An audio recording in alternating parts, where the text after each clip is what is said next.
असतो की x ray normal आहे तरी पण का दुखतं. तर प्रत्येक वेळेस एक्सरे नॉर्मल आहे म्हणजे आपल्याला काहीच झालेलं नाही आहे असं नसतं.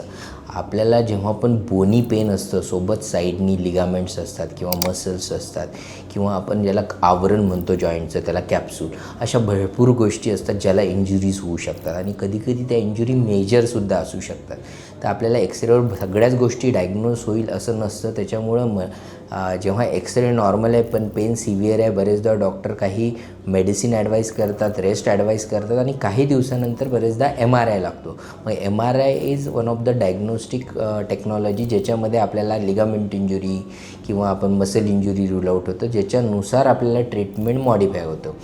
शिवाय आता एक्सरे आहे गुडघ्याचा आपण बघितला, नी एक्सरेमध्ये बरेचदा एक्सरे नॉर्मल असतो पण कार्टिलेज हळूहळू डिन्यूड होतं किंवा ते डॅमेज झालेलं असतं. पण MRI शिवाय कार्टिलेज आपल्याला दिसत नाही. तर अशा कार्टिलेज MRI आपल्याला बरेचदा लागू शकतो. म्हणजे प्रत्येक जॉईंटसाठी किंवा प्रत्येक इंजुरीसाठी किंवा प्रत्येक आजारासाठी वेगवेगळ्या टाईपचे आपल्याला MRI काढावे लागू शकतात, ज्याच्या अनुषंगाने आपण डायग्नोज करू शकतो की आजार काय आहे आणि त्याची जे वेदना होत आहे पेशंटला त्याचं कारण काय आहे आणि त्याच्यावरचे उपचार काय आहेत.